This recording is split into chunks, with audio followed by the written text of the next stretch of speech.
प्रणाम, नमस्कार। आज मैं बात करूंगा, आप जो थंबनेल देख के आए उसी बारे में। दिशा सालियान के बॉयफ्रेंड रोहन राय अब वापस आए हैं। कुछ महीने पहले आए थे, अप्रॉक्सीमेट 1 सवा साल पहले। लेकिन उस टाइम उन्होंने कुछ कहा था, अब वापस से आए हैं और कहा है कि हाँ, अब मैं आया हूँ वापस। कहा है कि मैं डर गया था। क्या है ये पूरा मामला?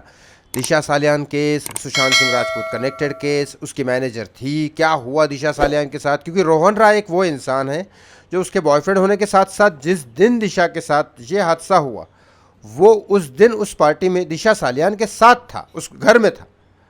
पूरा मामला रोहन राय ने खुद अपने मुंह से बताया क्या है और क्या नहीं है। इस वीडियो में आपको मैं बताऊंगा। उसने पूरा डिस्क्रिप्शन दिया। अब ये कितना सच है, कितना झूठ है, क्या है इसमें, मुंबई पुलिस ने इसके बारे में क्या बोला और क्यों सीबीआई ने अभी तक नहीं बुलाया, क्या है पूरा मामला, इस वीडियो में बताऊंगा। मैं कुछ अपनी तरफ से नहीं बताने वाला हूँ। जो रोहन राय ने बताया वो वैसा का वैसा कोशिश करूँगा आपको पूरा बताने की। मेरी तरफ से कोई भी गलती ना हो, इसके लिए मैंने साइड में पूरा लिख के रखा है कि गलती से भी कोई ऐसी गलती ना हो, क्योंकि केस बहुत सेंसिटिव है। इस वजह से कोई भी अपने मुंह से कोई शब्द ना निकले। जैसा रोहन राय ने कहा वैसा मैं कोशिश करूंगा आपको बताने की और डिस्क्राइब करने की। चलो इस वीडियो में आगे बढ़ते हैं। इस वीडियो में और भी इस चैनल पे बहुत सारे ऐसे वीडियोस आ सकते हैं, क्योंकि मैं काफ़ी लोगों से कनेक्टेड हूँ दिशा केस में भी, मतलब उनके पिता से, दिशा सालियान के पिता से, और बाकी कुछ लोगों से। मैं कोशिश करूँगा कि, क्योंकि क्या होता है, देखो, एक इंसाफ, जस्टिस, ये सब है, मैटर रखता है। लेकिन उनकी क्या गलती, जिनके माता पिता की क्या गलती? वो सुशांत के पिता और दिशा सालियान के माता पिता। देखो, उनके बारे में सोचना सबसे पहला फ़र्ज़ होना चाहिए, आप लोगों का भी, मेरा भी, सबका भी। इसी वजह से मैंने सुशांत के पिता को पहले मिला था जाके, और फिर दिशा के हालांकि दिशा से मेरा कोई ऐसा रिश्ता नहीं था, लेकिन फिर भी उनके पिता का आगे से फ़ोन आया, मैंने बात किया। अब मैं आगे बात करूंगा। चलो इस बारे में क्या बोला रोहन राय ने इतने साल बाद, अप्रॉक्सीमेट 2.5 साल बाद अभी वापस आके बोला कि हाँ, मैं डर गया था। ये क्या चीज़ है, पूरा मामला मैं बता रहा हूँ आपको, ऑफ कोर्स बता रहा हूँ। इसने आने के बाद ये बताया पूरा का पूरा, जो दिशा सालियान का केस है, सुशांत सिंह राजपूत का केस है, पूरा का पूरा क्या हुआ। कहा कि दिशा सालियान के इस पूरे के पूरे कंट्रोवर्सी और पूरे कंट्री में जो ये घूम रहा था, इस बारे में मैं पूरे की पूरी बात करूँगा, पूरी डिटेल बताऊँगा। क्या बताया पूरी डिटेल, चालू करता हूँ। इस बारे में पहले तो उसने क्लियर किया कि दिशा सालियान, एक मिनट में बता देता हूँ आपको, क्योंकि मैं चाहता नहीं हूँ कि कोई भी गलती मेरे से हो जाए। हाँ, इसने ये कहा था कि उसने तो पूरी प्लानिंग की थी कि शायद 7 साल के ये अंडरग्राउंड हो जाए, लेकिन नहीं, ऐसा नहीं। उनको आगे आना पड़ा, और रोहन राय आगे आके क्या बोल रहा है ये बता रहा हूँ मैं। हाँ, दिशा एक बहुत सेंसिटिव पर्सन थी, बहुत इमोशनल पर्सन थी, सेंसिटिव पर्सन थी। ये मैंने बहुत लोगों से सुना है, ये सच बात है। क्या सच है, जो मुझे पता है मैं वही बताऊंगा, बाकी मैं अपने बारे में अपनी तरफ से कुछ नहीं बोलने वाला। जो रोहन राय ने कहा वही मैं बताने वाला हूँ। दिशा सालियान बहुत एक्सट्रीमली सेंसिटिव पर्सन थी, ये मैंने बहुत लोगों से सुना है। मैं उसको पर्सनली नहीं जानता था, बहुत ही मुश्किल से 1 आध 2 बार ऐसी छोटी मोटी शायद बात हुई है, लेकिन वो भी उसमें कुछ समझ में नहीं आता। लेकिन हाँ, ये है कि सेंसिटिव और इमोशनल पर्सन थी वो, ये मैंने बहुत लोगों से सुना है, उनके करीबी लोगों की बात कर रहा हूँ।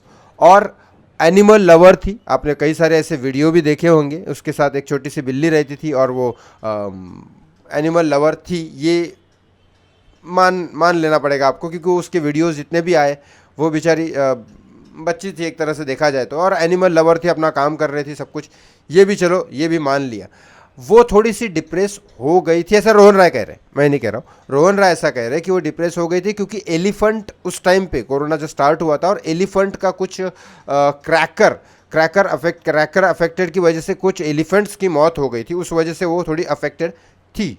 अब इस पर आप बिलीव करें ना करें, क्या नहीं है क्या नहीं, मैं नहीं बोल रहा हूँ अपनी तरफ से, रोहन राय ऐसा बोल रहा है। और उसके बाद 4 जून 2020 को वो अपने माता पिता के साथ रह रही थी दादर वाले घर में। तो रोहन राय वहाँ जाता है और कुछ दिनों के लिए उसको हमारे यहाँ शिफ्ट कर दो, मलाड के फ्लैट में, जहाँ पे कुछ हम लोग रहेंगे साथ में। और जब बॉयफ्रेंड गर्लफ्रेंड है और शादी होने वाली है तो ऑफकोर्स ठीक है, माता पिता ने बोला चलो जाके रहो वहाँ पे, कोई बात नहीं।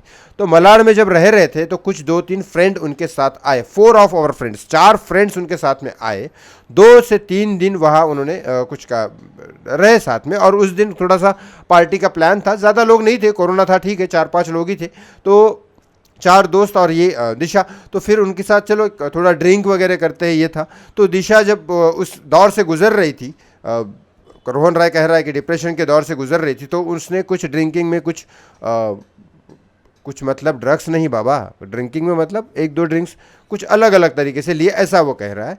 और फिर उसके बाद बंद कमरे में चली गई और उसका लास्ट कॉल एक लंदन के उसके एक फ्रेंड है उसके साथ बात की। उसके साथ क्या बात हुई ये नहीं पता, लेकिन 5 मिनट्स उसके साथ बात हुई। और जब दिशा अपना दरवाज़ा नहीं खोल रही थी, अंदर से लॉक हो गया था, तो थोड़ी देर वो रुके, उसके बाद दरवाज़ा नॉक किया। फिर दरवाज़ा नॉक नहीं ये हुआ तो उन्होंने फिर उसके बाद दरवाज़ा अंदर गए, दरवाज़ा तोड़ा वगैरह यहाँ लिखा नहीं है, लेकिन अंदर गए। और उसके बाद रोहन राय ने देखा, बाथरूम में भी देखा, अंदर भी घर में रूम में भी देखा, नहीं थी। लेकिन जब दरवाजा खिड़की के बाहर देखा तो वो नीचे उसकी बॉडी पड़ी हुई थी। और इसके बाद वो ये क्या है ऐसा सोच के रोहन राय खुद उधर जंप करने वाला था, लेकिन बाकी दोस्तों ने उसको रोक लिया।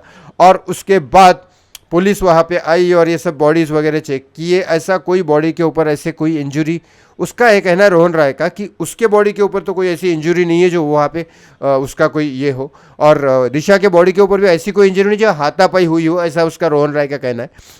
मुंबई पुलिस का भी यही कहना है। मुंबई पुलिस का साथ ही साथ ये कहना है कि जो लंदन में बात हुई थी उस बारे में ये बात हुई थी कि कुछ कॉन्ट्रैक्ट लिए थे, जो कॉन्ट्रैक्ट वो पूरे नहीं कर पाए, तो कंपनी ने हाथ खड़े कर लिए थे। लेकिन दिशा के ऊपर 20-25 लाख रुपए का ऐसा कुछ आया था समला, ऐसा मुंबई पुलिस का कहना है। तो एडमिट उन्होंने 2-3 प्लेसेस जगह चेक की हॉस्पिटल में, वहाँ उसको नहीं एडमिट किया। तीसरी जगह उनको एडमिट करने की उन्होंने, चलो 2 जगह देखो, 2 जगह दिशा को लेके गए लेकिन वहाँ एडमिट नहीं किया गया हॉस्पिटल में।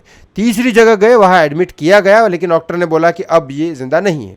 तो उसके बाद ये जो पूरी की पूरी थ्योरीज है उसका कोई क्ल्यू का कोई सबूत नहीं, ऐसा रोहन राय कह रहे हैं कि लेट एक्टर सुशांत सिंह राजपूत के साथ वो काम नहीं करती थी। हाँ, लेट एक्टर सुशांत सिंह राजपूत जिस कंपनी सुशांत को मैनेज करती थी उस कंपनी में ये काम करती थी, और उस कंपनी के थ्रू कुछ ऐड दिए गए थे सुशांत को जिसको वो कोऑर्डिनेट कर रही थी, 1-2 ऐड, ये रोहन राय कह रहे हैं। और उसके बाद इस पूरे कंट्रोवर्सी की वजह से खुद रोहन राय को भी बहुत सारे वेब सीरीज से निकाला गया, बहुत सारे ऐड की वजह से निकाला गया, और उसका भी करियर खत्म हो गया। उसका भी इसलिए मैं बता रहा हूँ क्योंकि मैं भी इसी कैटेगरी में आता हूँ। उसका भी करियर खत्म किया गया, ऐसा खत्म हुआ है, किया गया नहीं, खत्म हुआ है, क्योंकि इतने बड़े कंट्रोवर्सी में पढ़ने के बाद नॉर्मल प्रोड्यूसर, फिल्म लाइन की बात कर रहा हूँ, मेरी बात करोगे या फिर रोहन राय की बात करोगे, लेकिन फिल्म लाइन में यही होता है कि बहुत बड़े कंट्रोवर्सी में आप पढ़ते हो जिसका केस सॉल्व हुआ नहीं अभी तक, तो लोग थोड़ा डरते हैं आपसे कि हम काय को पड़े इस बीच में, और तुम कौन से सुपरस्टार शाहरुख खान हो जो तुमको काम देके हमारा फ़ायदा होगा, तुम्हारे जैसे 1756 पड़े तो लोग देते हैं। ये बात भी, ये रोहन राय की बात मैं मान सकता हूँ कि उसको फिल्मों से निकाला गया होगा या उसको वहाँ से निकाला गया होगा। लेकिन इस पूरे मामले में देखो, सच आपको क्या मानना है, ये बात सच है नहीं है मैं कुछ भी नहीं बताऊंगा इस बारे में, लेकिन ये एक बात मैं ज़रूर बताऊंगा, जो मैंने बात की थी। आज मैं वैसे बात नहीं करने वाला था इस बारे में, लेकिन फिर भी आपको बोलता हूँ, एक मैंने जो बात की थी दिशा के पिता से, मैं यही बोलना चाह रहा हूँ आपको कि वो मेरा चैनल देखते हैं, मेरा वीडियोस देखते हैं, उनका यही कहना है, बोलो ना, आप बोलो सुशांत के बारे में, आप बोलो, लेकिन वो नहीं है तो एटलीस्ट रेप हुआ, प्रेग्नेंट थी, ये सब चीज़ें मत फैलाओ।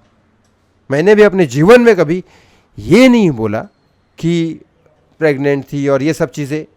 देखो वो क्या है क्या नहीं है, मैंने हमेशा यही कहा, किसी को गालियाँ देना, किसी को क्लेम करो अननेसेसरी, उससे ज़्यादा बेटर है कि सीधा सीधा सीबीआई की गर्दन पकड़ो। आपका हक है ना, वो जस्टिस डिमांड करो ना, किसने मना किया? कोई मना नहीं कर रहा है। सुशांत की फैमिली मना नहीं कर रही है, दिशा की फैमिली मना नहीं कर रही है, मांगो ना जस्टिस, कौन मना कर रहा है? लेकिन यहां क्वेश्चन आता है नारायण राणे सीबीआई के पास तो जाते नहीं है और यहां बोलते हैं कि न्यूज मीडिया में बोलते हैं बातें। यहां प्रॉब्लम हो जाती है। जो लोग जस्टिस के लिए मेरे साथ प्रोटेस्ट करने तो नहीं आते, लेकिन गालियां देते फिरते लोगों को, मुझे भी देते हैं भाई, जिसने सब कुछ किया जस्टिस के लिए उसको भी देते हैं। यहां बात किसी ने मना नहीं किया आप लोगों की दिशा के लिए जस्टिस मत मांगो, किसी ने मना नहीं किया आपको कि सुशांत के लिए जस्टिस मत मांगो, किसी ने मना नहीं किया प्रोटेस्ट मत करो, बिल्कुल नहीं, आप करो, डिमांड करो, हैशटैग चलाओ, सब कुछ करो. You have the rights to do protest, you have the rights to ask question to the government, you have rights to ask the question to agencies, where is the justice? It doesn't matter if justice you are demanding for Disha or any other people. Sushant is my friend, that's why I am asking justice for Sushant in broad way. हर बार आगे जाके मैं सुशांत की demand कर रहा हूँ justice की, लेकिन इस पूरे मामले में मैं तो कोई अननेसेसरी की बातें करूं नारायण राणे की तरह, और बिल्कुल ही सीबीआई आपको पता है नारायण राणे केंद्रीय मंत्री, अगर वो फ़ोन करे ना एक सीबीआई ऑफिसर को, तो सीबीआई ऑफिसर की पूरी टीम नारायण राणे के घर पे आएगी,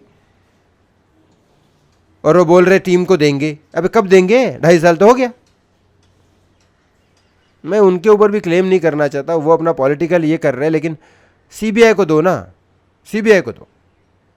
जब तक सीबीआई नहीं आई थी तब तक न्यूज़ मीडिया में बोलना एक बार का ठीक, लेकिन जब सीबीआई आ गई तो सीबीआई को क्वेश्चन करना बनता है कि भाई कहाँ गया तुम्हारा, सीबीआई को जस्टिस मांगो. अननेसेसरी सुशांत के आड़े टेढ़े फोटो लगा के यूट्यूब पे चला रहे हो, दिशा के साथ कुछ अलग अलग ये कि अलग अलग प्रोपोगंडा फैला के बदनाम करने की कोशिश करना, ये सही नहीं है. सुशांत को भी बदनाम मत करो, दिशा को भी बदनाम मत करो, जस्टिस मांगो ना. कौन मना कर रहा है, कोई मना नहीं कर रहा है, ना सुशांत की फैमिली ना दिशा की फैमिली, ना कोई मना नहीं कर रहा है. मांगो जस्टिस, डिमांड जस्टिस, आपका हक है वो, आपकी इनकम टैक्स पे करते हो, आपकी इनकम टैक्स पे करने की वजह से सैलरी बनती है सीबीआई ऑफिसर की, वरना वो भूखे मरे. मांगो ना, डिमांड करो. इस बारे में बहुत लोगों की जिंदगी बर्बाद हुई है, ऐसा नहीं है मेरी बर्बाद हुई है, मुझे काम नहीं है. मेरा यही कहना है कि जितने भी लोग फ्रस्ट्रेटेड हैं, ऑफ कोर्स फ्रस्ट्रेटेड है, जस्टिस नहीं मिल रहा है, परेशान है, कुछ लोग रोते हैं, अपने अपने नेचर के हिसाब से अपना अपना भाव निकलता है. कुछ लोग रोते हैं, कुछ लोग फ्रस्ट्रेटेड होते हैं, कुछ लोग परेशान हैं. तो इसका आउटपुट, इसका निकालना कहाँ पे है ये सब गुस्सा वगैरह, सीबीआई के पास या सेंट्रल गवर्नमेंट के पास. किसी अननोन आदमी के पास निकाल के क्या मिलेगा.